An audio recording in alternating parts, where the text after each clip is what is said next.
Hi, Justin Burrows here with my pal Gus, and I wanted to talk to you about ecosystems. Now, ecosystems are something that we hear about a lot when we talk about digital commerce, and I think it's fair that we actually go back and talk about, well, what is an ecosystem, and why is it important to know what are the components of an ecosystem?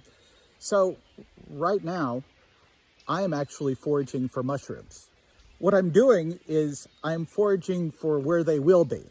How does knowing the ecosystem reflect that? Well, one thing you can do is you can just look around you.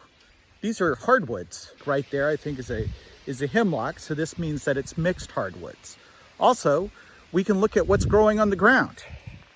Now this really nice soft stuff, this is actually a field of moss, of sphagnum moss. And all of those things together suggests chanterelles and suggest hedgehogs. And that's part of what knowing an ecosystem is that you get to learn what thrives there, what's a good fit, and also what's not going to thrive there. You get to get a feel by using those ecosystem factors. Oh, and would you look at that? Speak of the devil, we got some early chanterelles. I'll be damned. You find these happy surprises whenever you know what ecosystem you're using. And a lot of that has to do with the way that it all fits together. You might say a kind of a natural architecture. Now it's easier than ever to make incremental improvements in your ecosystem. Get the sphagnum in, see how that works out. Then get your hardwoods in, see how that works out. Get your softwoods in, see how that works out. Ugh, get the spider webs out of your face. So that means that you can start with a front end like ours, or you could start with a CMS, incorporating a CMS, and pick companies that are truly integrations first. Make decisions for each component of your ecosystem that create what's good for you. The point is, you get a look and feel for these ecosystems, right? I'm here, I'm looking around, and I say, this feels like hedgehogs. This feels like chanterelles. If it doesn't feel that way, I mean, if it walks like a duck, quacks like a duck, it's a duck. But you have to ask yourself, am I really getting a ecosystem that provides me the freedom to get, again, the fruits that I want?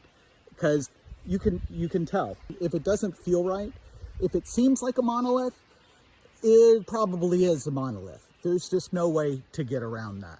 The way to move through that is to actually take a sane look at your orchestration layer, your choreography layer, whatever you want to call it, and be able to build that in finite, discrete ways that you can manage that. And you can bring home something for a tasty dinner. And in terms of e-commerce, if it feels like you don't have freedom, if it feels like you're not going to be able to extricate or modify your system, chances are you're not. You should listen to those instincts and start thinking about what actually goes into my ecosystem. What does my ecosystem look like? What do all the players do? If it's difficult for you to think about how you're going to manage, then you're not going to be able to manage. And if some other company's managing it for you, then you're going to be tied to that company for a long, long time. And to be fair, I understand wanting to have one signature to rule them all. I understand the simplicity of having one negotiation at a time. But we also need to remember that part of composable is that you don't have to make revolutionary, complete replatforms. You're supposed to be able to pick and choose your components. So if you want to do one signature at a time, do one component at a time. And if you can't do that, guess what? You're not in a composable architecture, and you never were. But how do you get out of the trap, though, once you've found that you are not actually in a composable architecture? Well, just like this guy back here, you decompose.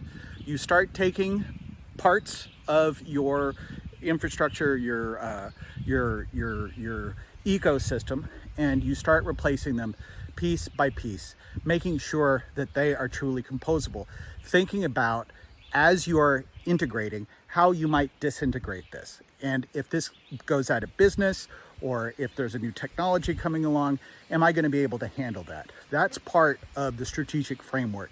Your development as a company, your roadmap for what you want to do with your ecosystem is now in your hands. It's not in the hands of somebody in San Francisco or Boston or Berlin to decide what is going to be important for you.